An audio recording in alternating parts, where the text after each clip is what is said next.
De súbito os reposteiros se agitaram fortemente e viu-se, em plena luz, uma mesinha sair da alcova e caminhar docemente para a médium.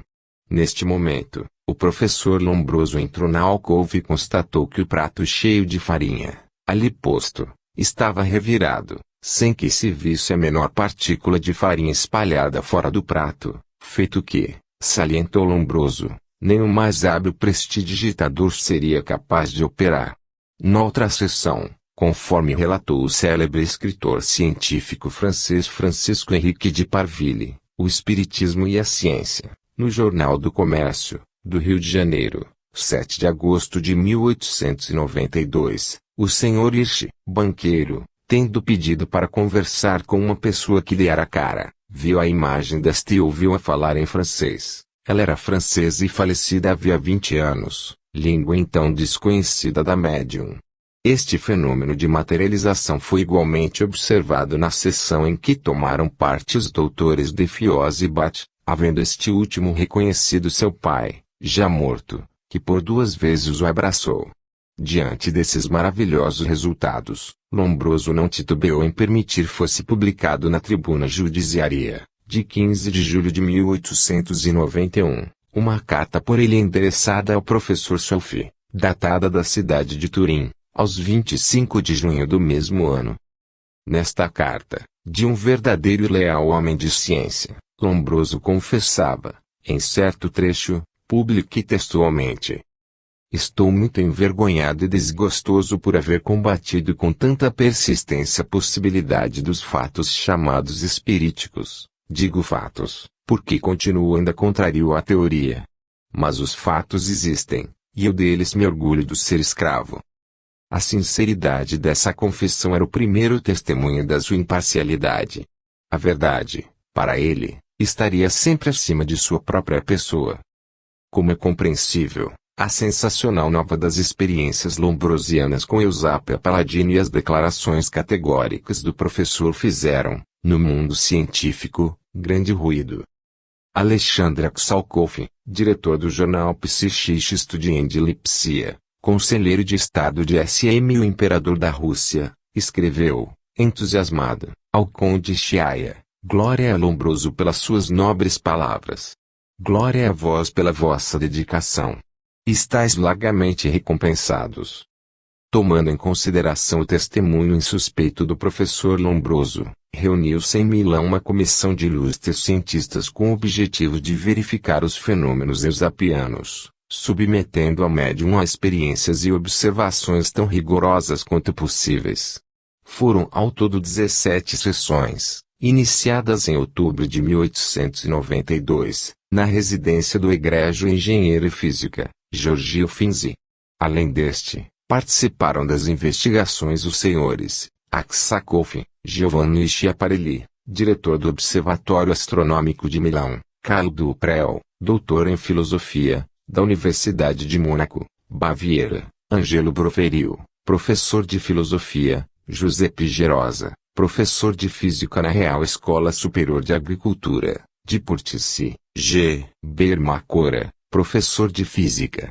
Assistiram ao parte das sessões Charles Richet, professor da Faculdade de Medicina de Paris, e César Lombroso.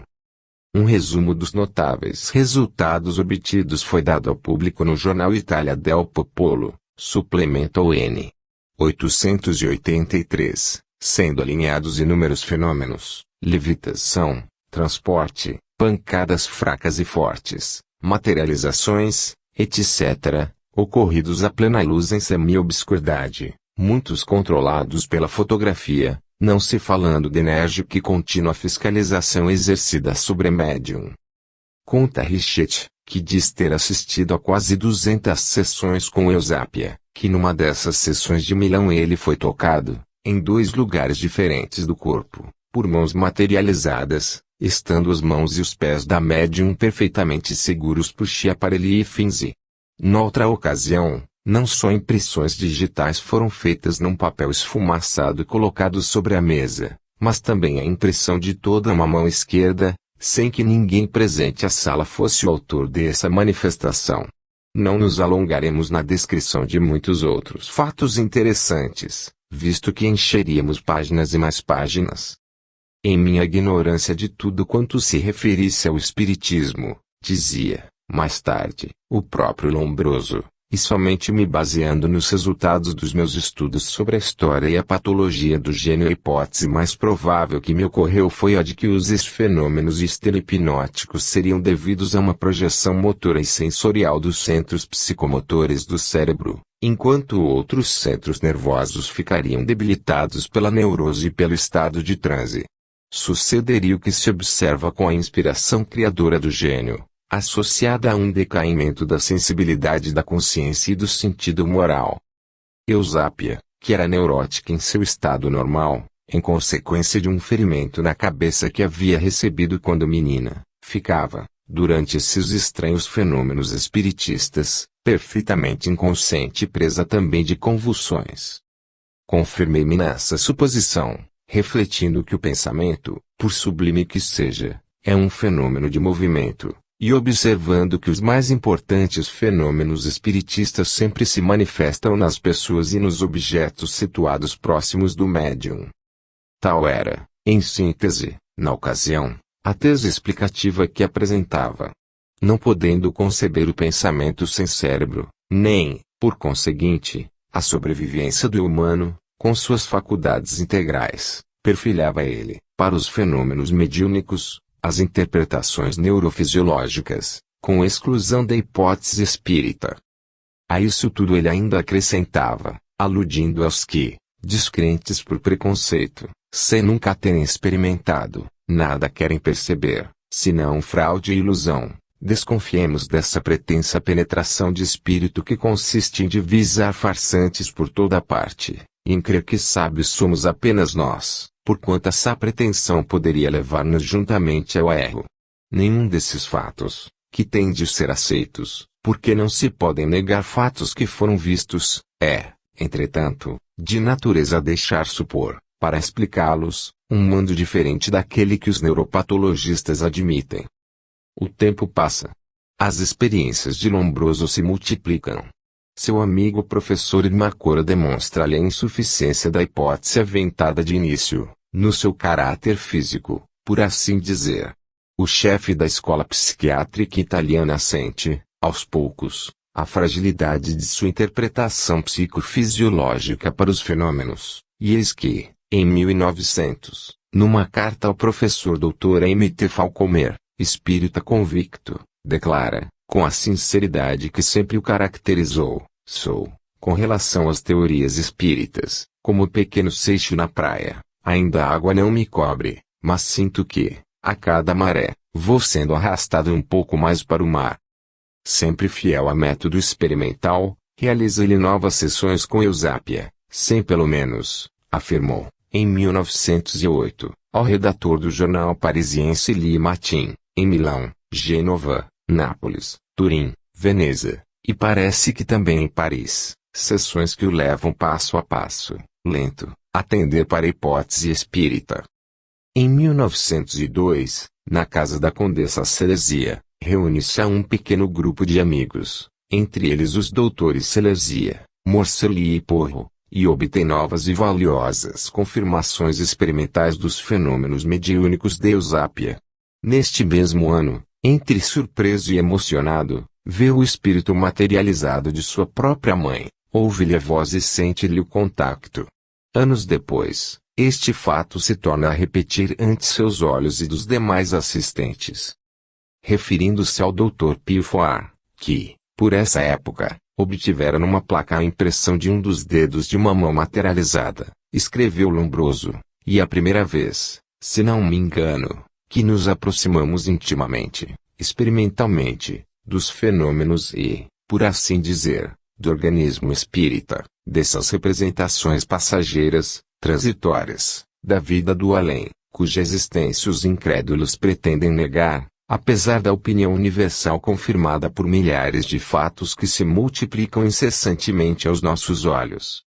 Lombroso toma conhecimento das corroborações às suas experiências com Eusápia, fornecidas por outros sábios, e prossegue mais confiantemente, ano após ano, no seu perseverante trabalho de investigação. Numa sessão, em 1907, por ele realizada juntamente com os doutores Aldenino, Norlensky, o editor Boca e outras pessoas eminentes, repetiram-se, em toda a sua pujança, os fenômenos eusapianos. Aparelhos registradores colocados num gabinete, bem longe da médium, deram, sem nenhum contacto visível, indicações diversas. Um bandolim tocou sozinho. Uma configuração de cabeça foi vista. As experiências do Dr. Felipe Bottazzi, professor de fisiologia na Real Universidade de Nápoles, foram das mais demonstrativas e trouxeram forte apoio às descritas por Lombroso. Elas forneceriam, salienta Charles Richet, Prêmio Nobel de Fisiologia, se fosse necessário, a prova decisiva das materializações e dos movimentos sem contacto. Além do professor Bottazzi, esteve presente essas sessões com Eusapia Ilustre e comissão assim composta, Dr. Gino Galeotti, professor ordinário de Patologia Geral na Universidade de Nápoles, Dr. Tommaso de Amicis, professor ordinário de Dermatologia e Cefilografia na mesma universidade, Dr. Oscar Scarpa, livre docente de Física e professor incaricato de Eletroquímica na Real Escola Superior Politécnica de Nápoles, Dr. Luigi Lombardi, professor ordinário de Eletrotécnica e incaricato de Física Técnica na mesma escola, Dr. Sérgio Pancini, professor ordinário de Semiótica Médica na Universidade de Nápoles, engenheiro Emanuele Jona, presidente da Associação Eletrotécnica Italiana e diretor dos serviços elétricos da Casa Pirelli, de Milão, senador Dr. Antonio Cardarelli, professor ordinário de Clínica Médica na Universidade de Nápoles. Usando moderna e complexa aparelhagem, sob condições de repreensível controle junto a médium Paladino, esses sábios reconfirmaram, nos laboratórios do Instituto de Fisiologia Experimental, a autenticidade dos fenômenos de transporte, de levitação, de numerosas e variadas materializações, contactos de mãos, etc., não se falando da mão fluídica que Bottazzi apertou com a sua que, em vez de se retirar, se fundiu, se desmaterializou, se dissolveu. Bottazzi, que em 1907 havia iniciado esses estudos com cepticismo, concluiu desta maneira: a certeza que adquirimos com respeito a esses fenômenos é da mesma ordem da que se adquire com respeito à realidade dos fenômenos naturais, físicos, químicos ou fisiológicos que temos estudado. Ante a opinião pública, crescia, assim, o crédito nas reiteradas afirmações de Lombroso relativamente às experiências eusapianas. Ele se aprofunda nas investigações. Presencia ainda os fenômenos produzidos nas chamadas casas assombradas, como a casa do comerciante de nome Fumeiro, em Turim, e a do tipógrafo Mignotti. Vê, com seus próprios olhos, garrafas passeando no ar, cadeiras saltando como se fossem seres vivos, vasos partirem-se sem mais nem menos, móveis dançarem, etc. Acerca de suas observações pessoais nestas casas, também chamadas espiritadas, extenso relatório foi publicado no The New York Herald, em 1909. O correspondente, em Turim, deste jornal norte-americano, na entrevista com o professor Lombroso, escreveu, referindo-se a este. Ele afirma, ele crê e, ainda mais, ele está certo, por convicção própria, da existência de forças inteligentes de além-túmulo, forças que encontram meio de comunicar-se com os seres vivos por vias bem tangíveis. E o correspondente anota a declaração abaixo de Lombroso, estabelecendo-se, a seguir, um diálogo. Outra prova da contínua atividade dos mortos temo-la nas numerosas casas assombradas, casas ocupadas pelos espíritos de pessoas falecidas. Crê, portanto, neles, professor? Como posso deixar de crer, quando a sua realidade está demonstrada até pelos tribunais? Como assim?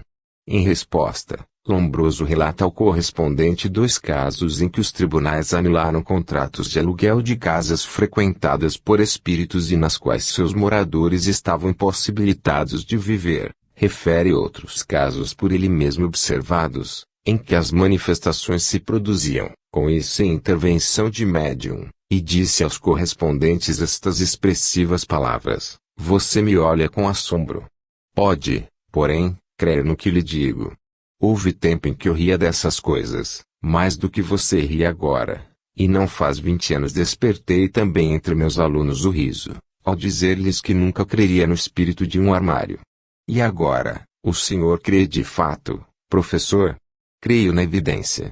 E nada mais.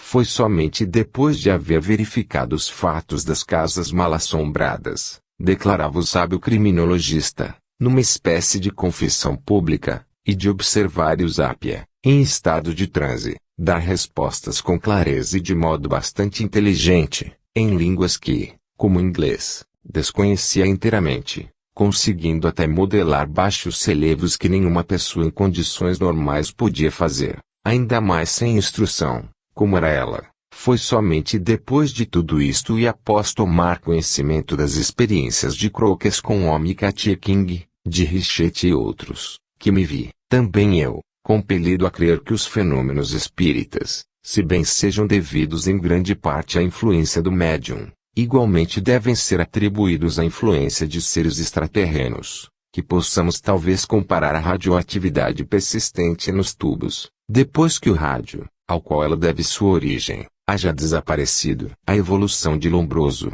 passando progressivamente do mais profundo cepticismo ao reconhecimento da intervenção dos espíritos, é típica. Ela mostra como um espírito realmente científico é constrangido, pouco a pouco, a abandonar sucessivamente as diferentes hipóteses psicodinâmicas, à medida que elas se chocam com possibilidades lógicas ou experimentais. Se houve um indivíduo, escreveu Lombroso em seu artigo Su Phenomeni Spiritici e la Lota Interpretazione, em La Lettura de 1906, pag. 978, por educação científica, contrário ao espiritismo, este indivíduo fui eu que escarneci por tantos anos a alma das mesinhas e das cadeiras, e havia consagrado a vida à tese que diz ser toda a força uma propriedade da matéria-alma, uma emanação do cérebro.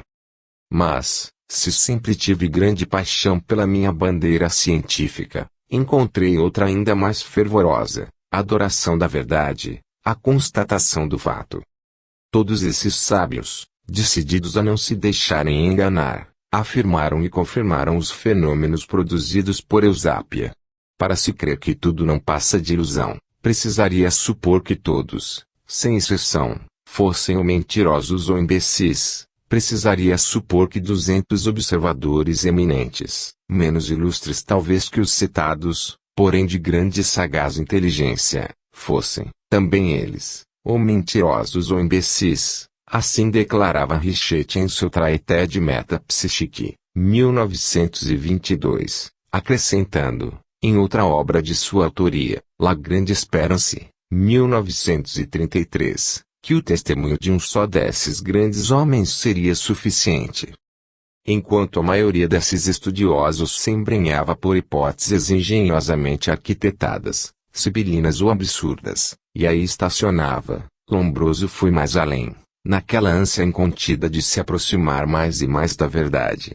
E vemo-lo, afinal, ingressar no brilhante grupo dos Wallace, dos Zollner, dos Lodge, dos Crookes, dos Varley, dos Are, dos Aksakoff e tantos outros, todos homens tão positivos e perspicazes como idôneos e independentes, os quais haviam passado pelas mesmas fases de incredulidade e dúvida para proclamarem, enfim, que somente a intervenção de inteligências extraterrenas permite compreender racionalmente o conjunto das manifestações observadas.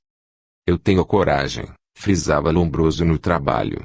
Eusapia Palladini e o Espiritismo, em La Lettura, setembro de 1907, de afirmar tudo isso, como de dizer que se forma em torno da médium Eusápia um espaço de quarta dimensão, porque não tenho e jamais tive medo do ridículo, quando se trata de afirmar fatos dos quais experimentalmente adquiri profunda convicção, e porque não improvisei, como aqueles gire muito ingenuamente me chamam ingênuo, uma doutrina de uma ou duas sessões com médium apenas, mas sim após um estudo de muitos anos que me permitiram pôr em relação aqueles poucos fatos fragmentários que Eusápia oferece, com os muitíssimos outros registrados pela ciência e concordantes entre si.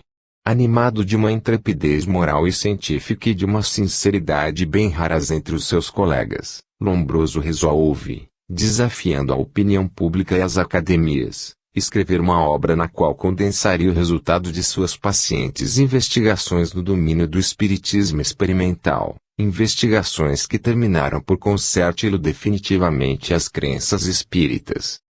Em carta de 20 de junho de 1909, dirigida ao Sr. Demétrio de Toledo, diretor da Revista Internacional do Espiritismo Científico, ele anuncia que uma editora italiana de Turim já estava de posse dos originais de sua nova obra, Research sui fenomeni hypnotici spiritici, que só apareceu nas livrarias em fins de 1909, nova edição, em 1914. Quase simultaneamente com uma edição americana que levou o título, After That, What? Seria esta, aliás, a última obra do grande criminologista italiano, o coroamento de sua gloriosa carreira científica e, por que não dizê-lo, a suprema oferta do seu generoso coração à humanidade aflita e sofredora. Homenagens póstumas. Aos 19 de outubro de 1909, desencarnava em Turim, com 74 anos incompletos, aquele que no dizer do notabilíssimo historiador da medicina contemporânea, professor Arturo Castiglioni, foi um dos mais geniais pesquisadores e dos mais insignes mestres italianos do século passado. Se não for o ambiente do lar, onde esposa, filhas e genros o adoravam, fazendo-o esquecer as incompreensões do mundo e vitalizando-lhe o espírito com inúmeras demonstrações de afeto, sem dúvida esse desenlace já se teria dado muitos anos antes. Lombroso expirou docemente, serenamente, nos braços de sua talentosa filha doutora Gina, que se referiu a esse momento final com essas palavras: a sua alma passou para o infinito como um rio que, ao chegar à foz tranquila, se expande no mar. Assentaria, agora, nas mais altas assembleias espirituais aquele que, na terra, além de grande cientista, sedento de conhecimentos e amante da verdade, foi, por voz unânime, homem virtuoso, coração aberto a todos os ideais de justiça e progresso, alma nobre, simples e tímida, de bondade infinita, indiferente às riquezas e às honrarias, marido e pai exemplar, dedicado aos jovens, a muitos dos quais amparou prodigamente, fiel aos amigos, desvelado para com os humildes e os infortunados da natureza e da sociedade. Havendo legado seu corpo à ciência, efetuou-se, no anfiteatro do Instituto de Anatomia Patológica de Turim, a autópsia dos despojos pelo professor Mário Carrara, genro de Lombroso e seu sucessor na Cátedra de Medicina Legal e Antropologia Criminal, na Universidade de Turim. Achavam-se presentes ao ato os professores Ferreiro, Foar, Tovo, Bovero, Morpurgo, de Amicis, o Dr. Cavaleri, preparadores, médicos auxiliares e estudantes. O crânio foi medido e dele extraída a massa cerebral, que pesava 1.290 gramas.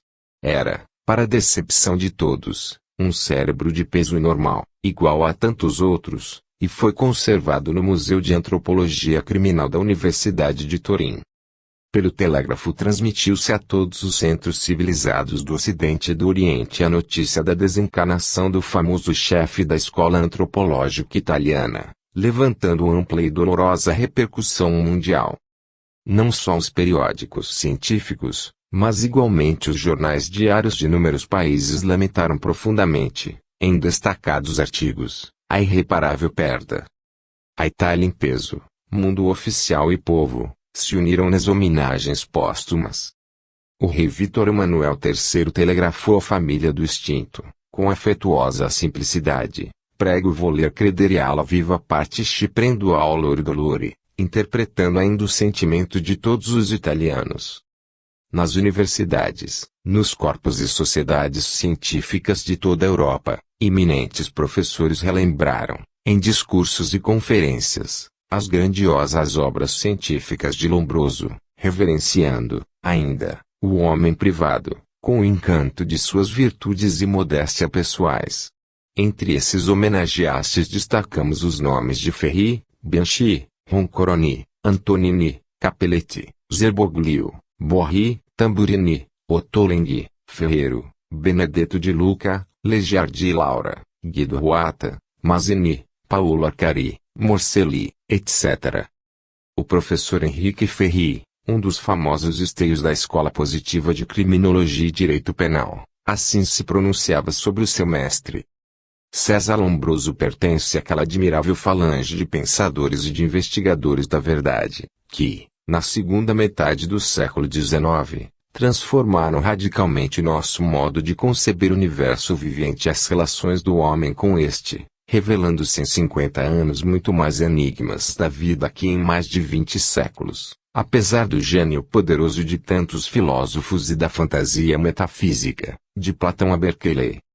Darwin, Spencer, Pasteur, Charcot, Virchow foram os gigantes daquela extraordinária época de ciência internacional, e entre esses homens Lombroso se enfileira como representante da maravilhosa ascensão do pensamento contemporâneo. Homem de pensamento, e não de ação, a sua vida transcorre em episódios clamorosos que, no vai-vem da vida pública, evocam a incandescente atenção e os temores do público. E, apesar disto, o seu nome foi, para a glória intelectual da Itália, durante mais de 30 anos, um dos mais amplamente conhecidos em todo o mundo civilizado, e a nova ciência por ele criada, a antropologia criminal, tornou-se por muitos anos, como disse Henrique Morcelli, quase que a única mercadoria de exportação científica a levar gloriosamente pelo mundo o nome da Itália. Passando da morte à imortalidade, César Lombroso deixa tal patrimônio luminoso de ideias inovadoras e tal exemplo de vida plasmada de fé cristalina na verdade, de esforçado trabalho e de contínua solidariedade entre as pesquisas científicas e os problemas da vida, que o seu nome permanece entre os grandes cientistas, do mesmo passo que entre os benfeitores mais beneméritos da humanidade. Discursando nos funerais, o ilustre historiador e sociólogo professor Guilherme Ferreiro assim se referiu ao homem: fui primeiro seu amigo durante 10 anos, e durante os 10 anos seguintes pertencia à sua família, e eu não saberia dizer o que todos nós, seus íntimos, mais deviéramos admirar, se o seu heroísmo, pois que em sua brandura, mesmo em sua timidez, ele foi heróico, se a sua modéstia e desinteresse. Homem algum jamais se aproximou da ciência com pureza maior que a de Lombroso, subtraindo-se às honras e à fama, e sem a mínima preocupação das avultadas somas que teria podido ganhar com os seus trabalhos. E foi pela ciência, com tão puras mãos acariciada, que ele mais sofreu sarcasmos e desgostos. E ao final do seu discurso, Ferreiro, que 2 anos antes ainda possuía da vida ideias puramente materialistas, assim perorou: agora que ele nos deixou, faço votos porque tenho encontrado no além essa verdade que vagamente pressentia e que, por intuição, muitas vezes concebeu. Faço votos porque seu espírito possa reviver nessa atmosfera de paz crepuscular ultraterrestre, de onde se possa manter em contacto com o espírito dos seres bem-amados que aqui deixou. Max Nordau, o famoso escritor húngaro de As Mentiras Convencionais de Nossa Civilização e de Degenerescências, está dedicada a Lombroso, numa singela mas sincera homenagem, assim se expressava: não é no momento em que choro meu mestre e amigo César Lombroso, que poderei formular um juízo sobre ele. Por outro lado, por muito amá-lo, não posso julgá-lo. As suas obras pertencem ao mundo, as suas teorias à discussão, e eu mesmo, que me digo com orgulho seu discípulo, não aceito de todo. Particularmente lhe expressei, embora respeitando o mestre, as minhas objeções quanto à sua identificação do gênio com um estado de epilepsia oculta. Mas o homem, este está acima da crítica.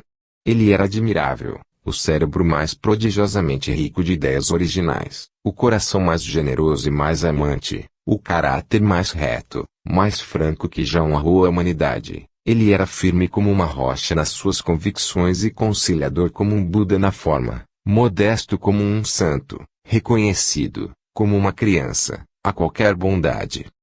No Brasil, não foi menor a repercussão da partida desse grande espírito. Vários jornais da capital e dos estados deram-lhe merecido destaque.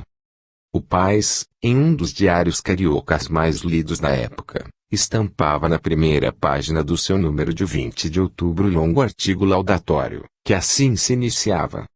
O telégrafo acaba de transmitir ao mundo inteiro a notícia súbita e inesperada de um dos vultos mais notáveis da ciência contemporânea, o professor César Lombroso, em cuja obra, vasta e profunda, se concretiza a maior revolução sofrida, de um século a esta data, pelo direito de punir.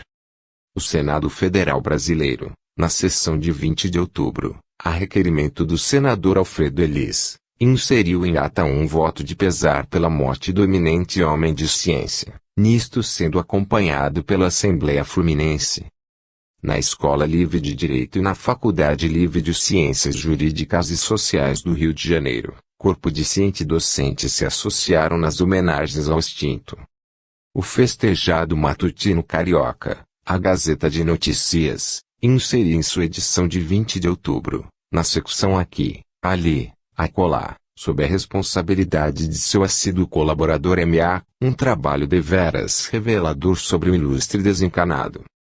M.A. são iniciais que mal encobriam uma das mais esclarecidas e também das mais sépticas mentalidades daquela geração, o escritor e parlamentar nomeado Dr. Medeiros de Albuquerque, membro fundador da Academia Brasileira de Letras. Vejamos o que ele escreveu na Gazeta de Notícias, confundindo a incredulidade sistemática daqueles que gratuitamente negavam a conversão de Lombroso ao espiritismo. Agora que o telégrafo nos dá a triste notícia da morte de César Lombroso, posso eu aqui referir a história de uma entrevista com Ferrero, a respeito do grande sábio italiano. Ferrero era, como todos sabem, genro de Lombroso. Ora, quando ele por aqui passou, pareceram ao redator da Gazeta que seria curioso pedir-lhe algumas informações sobre as experiências de espiritismo a que o sogro ultimamente se estava entregando. Paulo Barreto foi e conversou com o casal Ferrero, mas não houve meio de obter que adiantassem grande coisa acerca do ponto essencial. Como, porém, estava combinado o assunto da entrevista, a notícia, sabendo que ela se tinha realizado, declarou que, no dia imediato, a Gazeta contaria coisas inéditas que sobre as relações de Lombroso e Eusapia Palladino. À tarde, o diretor da Gazeta me disse o que havia. O Paulo foi, conversou com a Gina Lombroso, mas não trouxe nada de importante em especial sobre a Eusapia. Vê se fazes a esse respeito uma entrevista com o Ferrero. No Garnier, pouco depois, eu encontrei. Mostrei-lhe a notícia. Ferrero protestou, alarmado. Mas não é possível. Minha mulher não disse nada sobre Eusapia. Quem sabe? Talvez não tenha ouvido. Não, ela não diria. Nós evitamos sempre conversar a tal respeito. Mas, por quê? Porque as experiências de meu sogro nos desagradam muito. Até hoje, porém, ele está num terreno científico, só tem apurado fatos, sem sustentar nenhuma doutrina. E os fatos? Ferrero interrompeu-me com um gesto de desdém. Os fatos, e positivo, retorqui-lhe eu, que na sua história romana não há nenhum fato apoiado em tantos testemunhos, como os fenômenos do espiritismo. Esses fenômenos me parecem inatacáveis. A teoria espírita é que não pode ser mais absurda e extravagante. Ferrero pediu-me, então, que não dissesse o que ele me ia contar, e referiu-me que Lombroso se tinha convertido inteiramente ao espiritismo inteiramente, aceitava os fatos e a doutrina. E isso era na família um motivo geral de desgosto. Depois, falou-me com profunda antipatia de Eusapia Palladino, mas sempre me recomendando discrição. Pela segunda vez a Gazeta perdia sua entrevista.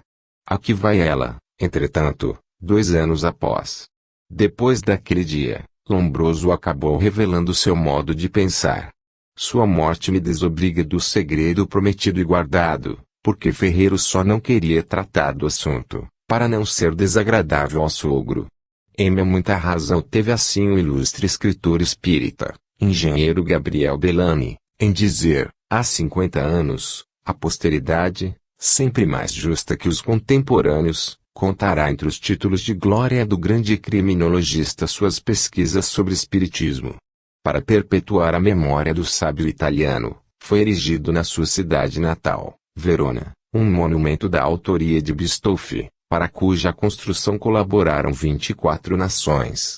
Com a presença de ilustres homens de ciência efetuou-se, em 1921, a sua solene inauguração. Em 1926, a Real Academia de Medicina da Itália concedia ao Dr. Giulio Tullio I o Prêmio Lombroso, prêmio internacional que continuou a ser distribuído aos especialistas que mais se destacassem no estudo e na aplicação das ideias sobre antropologia criminal. O nome de Lombroso, pelo desassombro e independência de pensamento, pela honestidade e imparcialidade no estudo dos fenômenos mediúnicos, viverá para sempre no profundo reconhecimento e na justa admiração dos espiritistas. Sua obra, como bem acentuou o Dr. Leonídio Ribeiro, é patrimônio da ciência universal, e sua vida ficará como exemplo de amor e dedicação à humanidade. Ninguém é profeta em sua terra. Se do exame analítico dos fatores psíquicos e do estudo de alguns caracteres peculiares da personalidade pudéssemos extrair um conceito lógico da vida, seríamos tentados a reduzir todo o confuso contingente humano a alguns tipos fundamentais, que despontam periodicamente na história do pensamento e da ação, para continuar uma obra já iniciada no tempo, realizar um sonho secular ou sacudir um mundo adormecido nos crepúsculos alternados da consciência humana. Um estudo comparado deste gênero, conduzido com espírito isento de preocupações escolásticas ou religiosas, constituiria certamente o melhor corolário científico à doutrina, tão antiga quanto combatida, da reencarnação. Substituem-se os elementos do corpo e se renovam as células, porém persiste um centro vital, e com certeza também uma célula-mãe que o procria e reconstitui, e perdura o caráter da atividade psíquica, o timbre fundamental do indivíduo que responde diversamente conforme a diversidade do ambiente de relação, mas que é sempre coerente consigo mesmo no seu ininterrupto vir a ser. No fluxo e refluxo da vida, o homem esquece isso ou vida, mas a sua história fica impressa nos estratos mais profundos do seu ser, nas dobras mais recônditas do seu organismo vital, e se revela veladamente como instinto, lei fatal de causalidade, a representar aquilo a que os teosofistas chamam karma, a estabelecer a identidade substancial do indivíduo além dos limites da memória. Primeiro, trabalho da autoria do professor Amar Zorati, ilustre colaborador de Lombroso nas experiências com Eusápia. A editora brasileira incluiu nesta obra, traduzindo da famosa revista Archivio de Antropologia Criminale, Psiquiatria, Medicina Legale e Scienza Feni, 1909, páginas 593 a 603. Com semelhante procedimento se está agora reconstruindo a história. As tradições dos antigos enfraqueceram a memória dos pósteros e se ampliaram com o horizonte fantástico da lenda. Horríveis cataclismos, fragmentando a unidade primordial, deixaram na recordação das gentes um suco de terror, e os grupos isolados e dispersos perderam os exatos contornos da realidade. Assim deve suceder ao indivíduo nas crises parciais da vida e naquela catástrofe final que se chama morte. Hoje em dia a história do mundo e do homem não mais se atém quase que exclusivamente à memória dos povos, mas se deduz do estudo das estratificações telúricas, do patrimônio linguístico, dos resíduos contemporâneos, do próprio mecanismo da nossa vida moderna, que na sua essência resume toda a atividade do passado. Quando se fará a reconstrução histórica da personalidade humana? Estudar é buscar a si mesmo, e a ciência é uma recordação, um reconhecimento do homem nos seus elementos constitutivos, diretamente e não através do prisma da memória, que decompõe as imagens e sofre todas as alterações provocadas pela distância. A história é feita a ele homens tipo, que estabelecem um nexo lógico no caos flutuante das vicissitudes humanas. A massa passiva, que se encasula no breve círculo da própria geração e balbucia penosamente uma sílaba do livro da vida, repudia ou mal entende estes representantes do Logos que encarna, através dos séculos, uma promessa imortal. Esses trazem consigo, ao nascer, o próprio destino, têm a inquietude da gestante, são possuídos da tentação do mundo nascituro, sofrem a atração do mistério e se distinguem facilmente da massa em virtude de sua obstinada tenacidade e de sua excentricidade. Tem uma missão a cumprir, que a memória não mais registra, porém todo o seu ser é retesado como um arco na direção de um alvo e não podem viver senão para isso. Por essa razão ultrapassam as fronteiras do seu tempo e, como são a síntese do passado, são igualmente os arautos do futuro, aqueles que lançam a semente do retorno. Estes vultos nunca são prudentes. Que outros levantem os diques, se afanem em conter nos justos limites as forças de pensamento, que burilem a palavra e aprimorem o estilo e corrijam as provas tipográficas. A par da ideia que passa nas alturas do céu histórico e que os séculos são insuficientes para conter, esses outros trazem a ciência em pílulas para os estômagos débeis que não suportam a verdade demasiado rude, e, na sua pequenez, tem a arrogante prosopopé de homens imprescindíveis. Mas o rio majestoso passa, apesar do frêmito das margens estreitas, e, se por acaso se abisma, volta, por vias subterrâneas, a luz e a espalhar a fecundidade das águas a outros povos e a outras terras. Desta raça de homens tipo foi César Lombroso. Os caracteres do gênio, que ele carinhosamente estudou, se encontram visíveis na sua obra e na sua existência, e bastaria recordar alguns conhecidos e interessantes episódios de sua vida particular para se confirmar isso.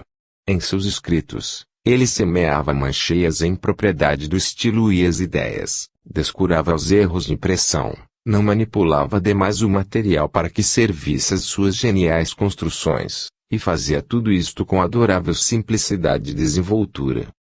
Mas a sua tese já era o resultado de uma poderosa síntese que trazia em si mesma, na sua complexidade maravilhosa, os elementos de sua própria fundamentação. Ele aprendia as relações longínquas dos fatos dispersos no espaço e no tempo, a expressão é sua, e de seus caracteres sabia reconhecer-lhes o parentesco e extrair-lhes a lei.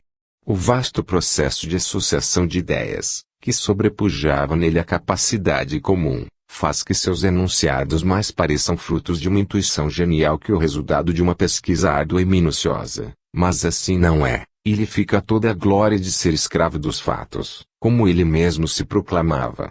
Se a natureza se lhe revelava livre e espontânea é porque ele sabia conservar diante dele um espírito inteiramente virgem de ideias preconcebidas, que ainda não aprendera a mentir a si mesmo. Os fatos eram para ele a norma da consciência, que não podiam ser excluídos ou mutilados por preconceitos científicos ou morais. E não se creia que lhe faltasse aquele instinto de resistência que é uma salvaguarda contra o erro e uma garantia de seriedade, para desmentir semelhante suposição, caso viesse à tona, bastaria relembrar a história de seu progressivo interesse diante do problema espirítico, e de sua fundada, lentíssima e gradual conversão. Isto servirá também de advertência crítica que não tem faltado e não deixará de atirar aqui, mais que alhures, as suas setas. O espiritismo é um cômodo alvo e com ele a crítica dá alegremente asas às suas fantasias.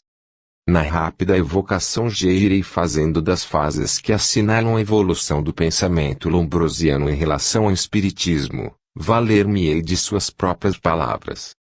No opúsculo Influência da Civilização sobre a Loucura e da Loucura sobre a Civilização, César Lombroso escrevia, em fins de 1856, isto é, aos 20 anos. A epidemia de Redruth se propaga sempre entre as pessoas de intelecto limitado, não obstante, ao manifestar-se e difundir-se, nestes últimos anos infelizes, já abalados pela guerra de princípios, o prejuízo do magnetismo e aquele outro, ainda mais estúpido, das mesas falantes, o fato jamais ultrapassou os limites de um erro generalizado, e a alienação não produziu deste lado senão vítimas isoladas, esporádicas. Pags. 19-20. 20 anos mais tarde não o encontramos mudado, apenas a sua atitude não é mais assim tão irredutível. Em Loucos e Anormais, publicado em 1886, respondendo a um artigo de Luiz Capuana favorável à tese espírita, Lombroso terminava deste modo o capítulo sobre as maravilhas do hipnotismo. Não posso, muito menos, suspeitar que eles seus ilustres colaboradores estejam imbuídos da mística espírita não, somente terão por ela uma tal ou qual condescendência, a ponto de aceitar algumas de suas hipóteses mais verossímeis, o que é admissível, nem poderia ser de outro modo, tratando-se de homens que tanto se destacam no mundo literário. Isto, porém, não é o suficiente para desarmar-me.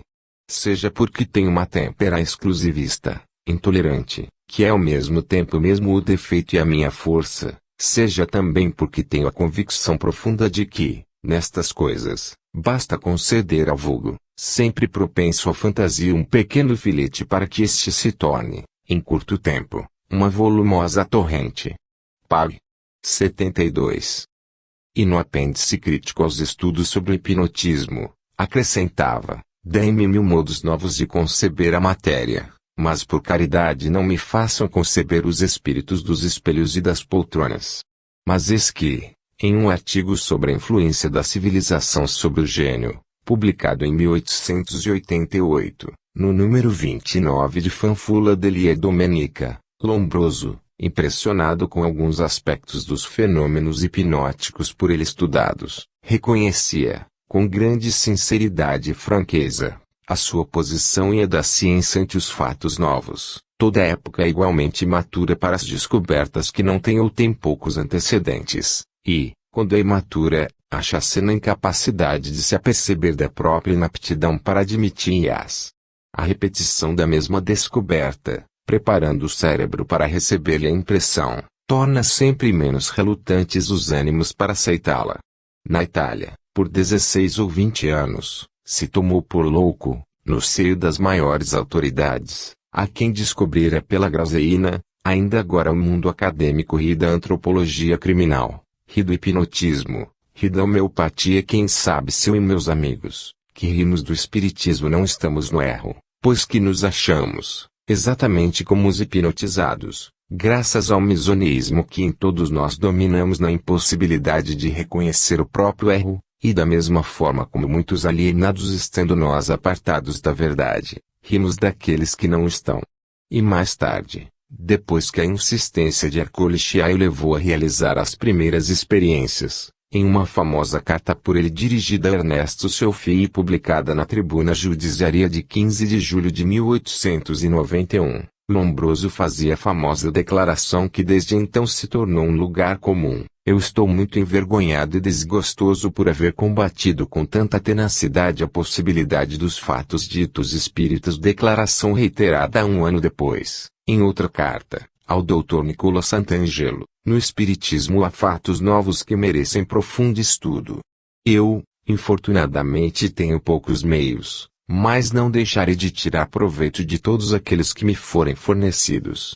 E solenemente confirmada num artigo publicado a 7 de fevereiro de 1892, na Vita Moderna, que então se editava em Milão, artigo, porém, ainda tenazmente adverso à hipótese espírita, a propósito da qual antepunha: o caso é que algumas observações eram, e creio que ainda são, despidas de qualquer credibilidade. Por exemplo, a de fazer os mortos falarem e agirem, sabendo muito bem que os mortos, máxime depois de alguns anos, não são mais que um amontoado de substâncias inorgânicas. Isto seria querer que as pedras pensassem e falassem. E depois de breve descrição de alguns fenômenos observados em uma sessão com Eusápia, presente Taburini, Virgílio, Bianchi, Visioli, prosseguia: estes são os fatos. Ora, nenhum destes fatos, força é reconhecê-los, pois, quem pode negar os fatos quando os presenciou? É de natureza fazer supor, para explicá-los, um mundo diferente daquele que é admitido pela neuropatologia. E concluía: estudemos, portanto, como nas neuroses, na criminologia, no hipnotismo, mais o indivíduo que o fenômeno, e aí encontraremos a explicação mais satisfatória e menos maravilhosa, em que à primeira vista não se acredita. E foi assim que, estudando o indivíduo mais que o fenômeno, César Lombroso entreviu a grande realidade e se retraiu quase temeroso, buscando explicações que revelava todo o seu embaraço. Eis o fecho de um famoso artigo publicado na Revista de Itália, de fevereiro de 1904, sob o título: Os Novos Horizontes da Psiquiatria.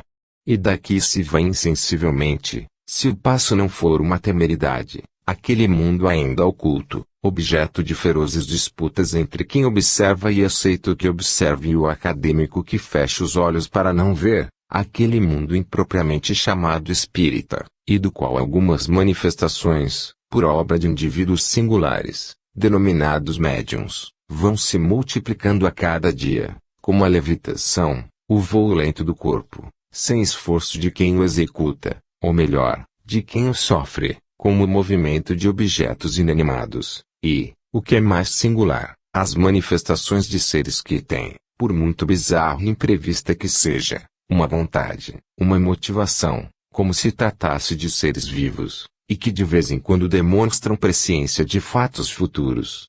Depois de havê-los negado, antes de tê-los observado, tive que constatá-los, quando, a contragosto, me vieram diante dos olhos as provas mais palpáveis e palpitantes, e não creio que, por não poder explicar estes jatos, devesse ter por obrigado negá-los, mas, de resto, como as leis relativas às ondas de Hertz explicam em grande parte a telepatia, assim também as novas descobertas sobre as propriedades radioativas de alguns metais, especialmente o rádion, demonstrando-nos que aí pode haver, não apenas breves manifestações, mas um contínuo, enorme desenvolvimento de energia, de luz e calor, sem perda aparente de matéria, invalidam a maior objeção que o cientista opõe a misteriosas manifestações espíritas. E aqui me detenho, que a extensão desses horizontes que se me desdobram aos olhos me atemoriza mais do que me atrai. E presinto o murmúrio de homens dignos de todo respeito, a dizerem gato neste caminho se vai ao absurdo, ao paradoxo e, valha-nos Deus, ao imoral. Mas eu afirmo que os fatos científicos não podem ser nem morais, saem imorais, são fatos, contra os quais se esborou a opinião mais venerável que seja. Acrescento que muitas verdades, justamente por serem verdades, cansam repugnância e são fortemente combatidas. Porém, o fenômeno central, que devia vencer definitivamente não só a desconfiança científica mas também a consciência moral de César Lombroso, foi a reiterada manifestação de sua mãe. A primeira data de 1902, e ele assim a descreve em um artigo sobre os fenômenos espiríticos e sua interpretação, publicado na leitura de novembro de 1906.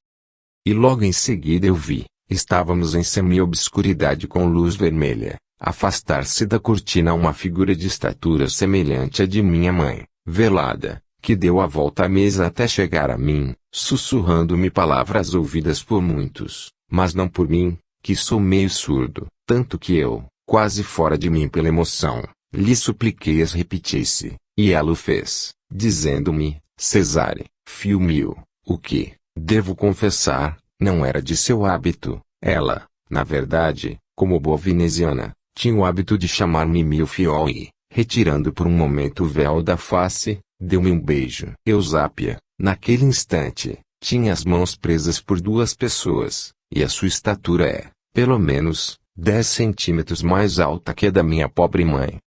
E em suas apreciações sobre a obra de Enrico Morselli, Psicologia e Espiritismo, em Lute e Ombra, de junho de 1908, Lombroso comentava: quando revi mãe, senti na alma uma das emoções mais suaves da minha vida, uma alegria que raiava pelo paradoxismo, à frente da qual me surgia não um impulso de ressentimento, mas de gratidão, por girem me atirava de novo, depois de tantos anos, entre os braços, e na presença desse grande acontecimento terei olvidado, não uma mas 1000 vezes, a humilde posição social de Eusápia, que havia feito por mim embora automaticamente, o que nenhum gigante da ação e do pensamento teria podido fazer.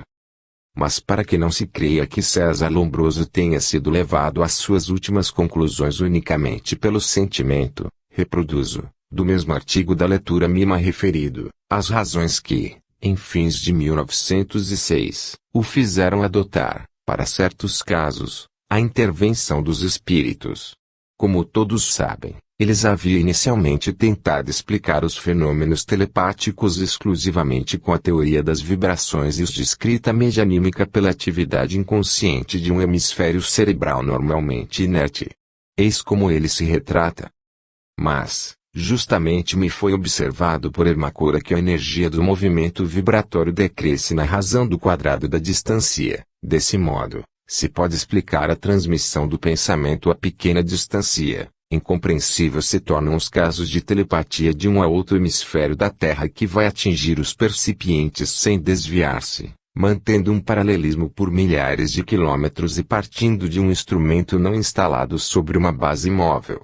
Quanto às explicações aplicadas aos médiums escreventes, elas de nada serviriam para aqueles que escrevem, ao mesmo tempo, duas comunicações, com as duas mãos, e conservam inalterada sua consciência. Neste caso, os médiums deveriam ter 3 ou 4 hemisférios. Eis como a explicação mais simples chega à semelhança do truque. E de se acrescentar que os casos, diremos crônicos, dos lugares assombrados, nos quais por muitos séculos se repetem as aparições de fantasmas e os ruídos, acompanhados da lenda de mortes trágicas e súbitas que antecederam as aparições, e sem a presença de um médium, falam contra a ação exclusiva das TIs e a favor da ação dos mortos. E como verdadeiro filósofo, para quem a experiência milenar da humanidade, registrada na história e ficada no crença universal, assume consistência e valor, concluía. Tem-se por bonito desprezar a opinião do vulgo, mas se ele, em verdade, não possui, para aprender o verdadeiro, os meios do cientista, nem a sua cultura, nem o seu engenho, supre-os com as numerosas e seculares observações, cuja resultante acaba por ser superior em muitos casos do maior gênio científico. Dessa forma, a influência da Lua, dos meteoros sobre a mente humana, da hereditariedade morbosa, do contágio da tísica, tudo isso foi reconhecido primeiro pelo vulgo desprezível que pelo cientista, o qual há bem pouco tempo, e certamente ainda o faz. As academias existem para alguma coisa, e as escancaras dessas coisas. Ele foi um verdadeiro positivista e não estacou temeroso a meio caminho, preocupado mais com os fatos do que com adaptá-los ao seu modo de pensar ou dobrá-los às exigências do tempo. Ele avançou em suas indagações até o ponto em que os valores científicos adquirem uma consistência vital, onde o pensamento atinge as mais altas culminâncias e se transforma em ação. As suas doutrinas antropológicas revolucionaram as bases do direito, renovaram o critério jurídico e fizeram daquilo que pomposamente se chamava justiça, e era vingança, um verdadeiro instrumento de redenção social. As suas audaciosas teorias sobre o gênio revelaram de quantas amargas lágrimas e de quanto sangue é forjado o cetro do pensamento, e forçosamente virão a fazer que as futuras gerações sejam menos injustas para com estes primogênitos da mente, combatidos e ridicularizados em vida, glorificados depois da morte, grandes almas criadoras do que pagam com as maiores dores e desilusões o seu fatal atributo. Observai os outros, os positivistas prudentes e receosos de comprometerem a própria seriedade. Esses negaram que o grande instinto acreditasse nos espíritos e, com certeza por estima, o defenderam, não digo escusaram, daquilo que será sua maior glória. Eles são coerentes e lógicos, mais práticos que positivistas, representam a falange amorfa que não sabe viver nem conceber fora do seu tempo e dificilmente aceitam o provar e tornar a provar, quando há o perigo de descobrirem alguma novidade importuna para a consciência ou incômoda para a profissão. Permito-me evocar aqui a divisa que está na base da atual construção científica, para relembrá-la àqueles que, em nome da ciência, sentenciam após uma só e mal conduzida prova, o que é tanto mais perigoso quanto mais o fato de haver provado lhes conferir, perante o povo ignaro, uma certa auréola de competência. César Lombroso teve a limpidez do olhar que vê o fundo das coisas e penetra as grandes leis da natureza. Para aqueles que se jactam de ser perspicazes, foi um ingênuo, mas a sua ingenuidade lhe permitiu ver, além do estreito círculo das aparências, um novo modo da vida e um novo mundo para o pensamento. Há quem afirme que Lombroso carecia de senso crítico, e não há dúvida de que o seu forte não foi o criticismo, mas, já que nos encontramos a discutir com ela, miremos bem, face a face, esta senhora crítica, principiando por conhecer as suas virtudes e o seu valor.